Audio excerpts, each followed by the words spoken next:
السلام علیکم ورحمۃ اللہ۔ عزیز بچوں، آج ہم درجہ نیم میں پڑھ رہے ہیں تنہا انصاری کی غزل نمبر 2۔ تیری فرقت میں مجھ پر ہر گھڑی جو کچھ گزرتی ہے، سمجھتا خود ہوں لیکن تم کو سمجھانا نہیں آتا۔ میں گل ہوں مسکراتا رہتا ہوں طوفانوں کے عالم میں، خزاں کے تند جھونکوں میں بھی مرجانا نہیں آتا۔ شکستہ ناؤ اپنی اور موجوں کا تلاطم ہے، ہو کچھ بھی ساتھیوں مجھ کو تو گھبرانا نہیں آتا۔ چٹانوں کو ہٹانا ٹھوکروں سے مجھ کو آتا ہے، مگر نازک سی امیدوں کو ٹھکرانا نہیں آتا۔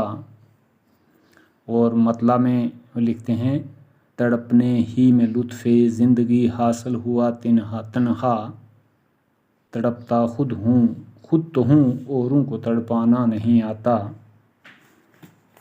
تو اس کی تشریح ہے، شعر نمبر 1 ہے، تیری فرقت میں مجھ پر ہر گھڑی جو کچھ گزرتی ہے، سمجھتا خود ہوں لیکن تم کو سمجھانا نہیں آتا۔ تو تنہا اس شعر میں اپنے محبوب سے مخاطب ہو کر فرماتے ہیں کہ اے میرے محبوب، تمہاری جدائی کا ہر لمحہ میرے لیے درد اور اذیت کا باعث ہے۔ اس درد اور اذیت سے جو میرا حال ہو جاتا ہے میں خود تو سمجھ لیتا ہوں، لیکن مجھ میں اتنا زور اظہار نہیں کہ میں تم کو بھی سمجھا سکوں کہ مجھ پر کیا گزرتی ہے۔ شعر نمبر 2 ہے، میں گل ہوں مسکراتا رہتا ہوں طوفان کے عالم میں، خزاں کے تند جھونکوں میں بھی مرجانا نہیں آتا۔ اس شعر میں شاعر فرماتے ہیں کہ میں ایک ایسے پھول کی مانند خوش طبیعت ہوں کہ طوفان کی حالت میں بھی تر و تازہ رہتا ہوں اور مسکراتا رہتا ہوں، اور جب مجھ پر بڑی بڑی مشکلیں آتی ہیں تو میں پھول کی جیسی خندہ پیشانی سے ان کا مقابلہ کرتا ہوں۔ میں ایسا پھول ہوں جسے موسم خزاں کی ہوا کے تند جھونکے بھی مرجھا نہیں سکتے۔ وہ شعر نمبر 3 ہے، شکستہ ناؤ اپنی اور موجوں کا تلاطم ہے، ہو کچھ بھی ساتھیوں مجھ کو تو گھبرانا نہیں آتا۔ اس شعر میں تنہا فرماتے ہیں کہ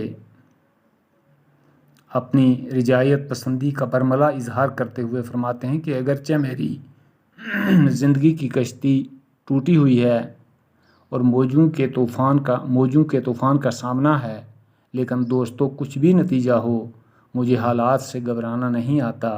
میں حالات کا مقابلہ مردانہ وار کرتا رہتا ہوں اور اپنا حوصلہ جو ہے وہ کبھی پست نہیں ہونے دیتا۔